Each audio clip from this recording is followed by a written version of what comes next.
Now, policy director at the IWF, Hadley Heath Manning. They put out the tweet, Hadley, like with pride, like, hey, guess what? 1.6%. Don't spend it all in one place. This is a major issue. Not just for folks who are on Social Security now, but those who think it might not even be there. And if it is, it certainly won't be enough to provide the kind of living assistance. That's right. Social Security is not a great deal for today's seniors, and especially for future seniors, future retirees. The 1.6 cost of living adjustment, this is standard. The Social Security Administration looks back every year at the Consumer Price Index for urban wage earners and clerical workers, and the cost of living adjustment is based on that figure. It's not based on some of the other inflation numbers that you mentioned. Certainly, medical inflation is very high. Seniors have the benefit of relying on Medicare, which is a much better deal for seniors in terms of how much they take out compared to how much they put in. But if we want to get serious about giving today's workforce the ability to save for retirement, we've got to talk about doing that privately and not through the Social Security system, which is essentially a Ponzi scheme.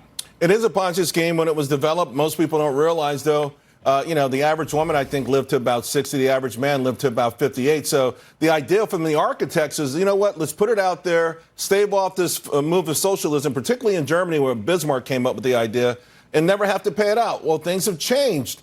And yet it's considered the political third rail. If we don't fix this, how can we fix any part of our budget issues?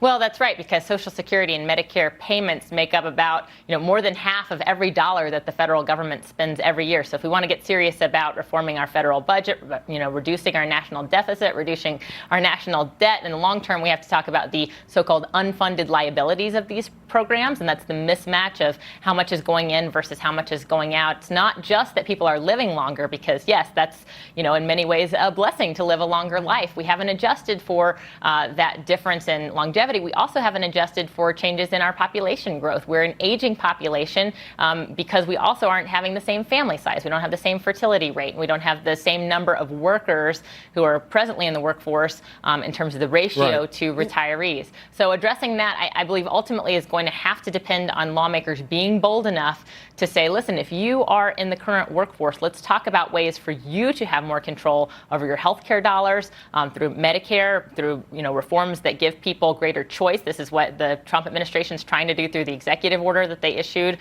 just days ago, and also changing Social Security so that people have more choice over that money.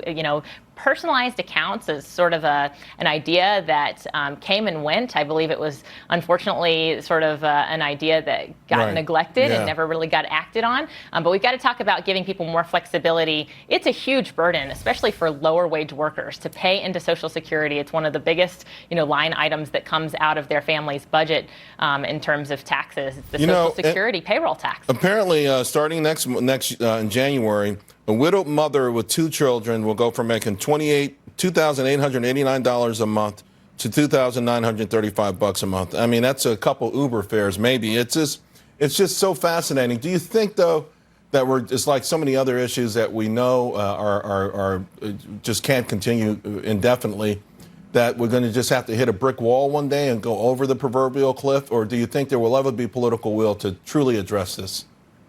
Well, unfortunately, in a two-party system, it's a zero-sum political game. So anytime someone proposes some bold changes to these programs, here's a good example. Our, former House Speaker Paul Ryan was somebody who really positioned himself as a budget reformer and an entitlement reformer. People don't like to refer to Social Security and Medicare as entitlements, but by law, people are entitled to those benefits, and that's why we call them entitlements. But look at the treatment he got. He was featured in a commercial pushing a grandmother over a real cliff, not a proverbial cliff. I remember that. Pictured, tossing Granny over the cliff. So that's the thanks you get for trying to be fiscally conservative and responsible when it comes to the long-term solvency of these programs. Hadley, always a pleasure. Thank you very much. Thank you.